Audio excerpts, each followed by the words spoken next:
ജാതി തിരിച്ചുള്ള സെൻസസ് നടപടികളിൽ നിന്നും സർക്കാരുകൾ പിന്മാറണമെന്ന് അഖില കേരള നായർ പ്രതിനിധി സമ്മേളനം പ്രമേയത്തിലൂടെ ആവശ്യപ്പെട്ടു.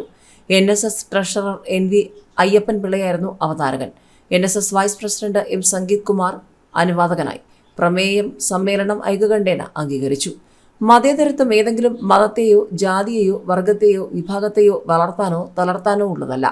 ഭരണഘടന അനുശാസിക്കുന്ന തുല്യത ജാതിമത വ്യത്യാസമില്ലാതെ എല്ലാവർക്കും ലഭ്യമാക്കാനാണ്. ഭരണഘടനാ ശില്പികളുടെ ലക്ഷ്യവും അതായിരുന്നു. വോട്ട് ബാങ്കുകളായ ജാതി വിഭാഗങ്ങളുടെ സമ്മർദ്ദ തന്ത്രങ്ങൾക്ക് വഴങ്ങുകയും സംഘടിത ശക്തിക്ക് മുന്നിൽ അടിയറവ് പറയുകയും ചെയ്യുന്ന രാഷ്ട്രീയ പാർട്ടികൾ സ്വീകരിച്ച പ്രീണന നയത്തിന്റെ ഭാഗമാണ് ജാതി സംവരണത്തിന് വേണ്ടിയുള്ള മുറവിളിയും ജാതി തിരിച്ചുള്ള സെൻസസും. ജാതി സംവരണത്തിന് വേണ്ടി നടത്തിയിട്ടുള്ള നിയമ നിർമ്മാണങ്ങൾ ഇത് വ്യക്തമാക്കുന്നതാണ്. രാജ്യത്തിന്റെ അഖണ്ഡതയ്ക്ക് വെല്ലുവിളിയും ആരോഗ്യപരമല്ലാത്തതുമായ ഒന്നാണ് ജാതി സംവരണമെന്ന് NSS അഭിപ്രായപ്പെട്ടു. സ്വാതന്ത്ര്യം ലഭിച്ച് 10 വർഷത്തേക്ക് തുടങ്ങിവെച്ച സംവരണം വർഷം 76 പിന്നിട്ടിട്ടും ലക്ഷ്യം കൈവരിക്കാൻ കഴിയാതെ പോയതിൽ നിന്ന് തന്നെ പ്രായോഗിക തലത്തിൽ അതിന്റെ അശാസ്ത്രീയത വെളിപ്പെടുത്തുന്നതാണ്. ജാതി സംവരണം ഇന്ത്യൻ ഭരണഘടനയിലെ അനുച്ഛേദം 15(1) ലംഘനമാണെന്ന് സുപ്രീം കോടതി തന്നെ വിധിച്ചിട്ടുണ്ട്. കോടതി വിധികൾ മറികടക്കുന്ന സമീപനമാണ് ഭരണകൂടങ്ങൾ സ്വീകരിച്ചിട്ടുള്ളതെന്നും NSS പറഞ്ഞു.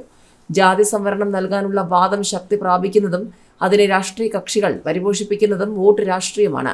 ജാതി സംവരണം വംശീയമായ വിവേചനം വർദ്ധിപ്പിക്കും. വിവിധ ജാതികൾ തമ്മിലുള്ള സ്പർദ്ധയ്ക്കും തുടർന്ന് വർഗീയതയ്ക്കും വഴിതെളിക്കും. ജാതി സംവരണത്തിന്റെ പേരിൽ നൽകുന്ന ഇളവുകൾ വിദ്യാഭ്യാസ രംഗത്തും തൊഴിൽ രംഗത്തും യോഗ്യതയിൽ വെള്ളം ചേർക്കുന്നു.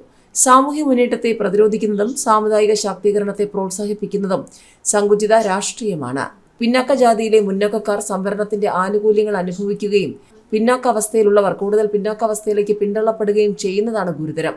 സംവരണ ജാതിക്കാരും സംവരണമില്ലാത്തവരും പരസ്പര വൈരികളായി മാറുന്ന സവർണ അവർണ സംസ്കാരം വളരുന്നതിന് ആധാരം ജാതി സംവരണമാണ്. ഇത് രാജ്യത്തിന് ഗുണകരമല്ല. ജാതിമത വ്യത്യാസമില്ലാതെ വിദ്യാഭ്യാസപരമായും സാമൂഹ്യപരമായും തൊഴിൽപരമായും പിന്നാക്കം നിൽക്കുന്നവരെ മുഖ്യധാരയിലെത്തിക്കാൻ ഭരണകൂടങ്ങൾക്ക് ബാധ്യതയുണ്ട്.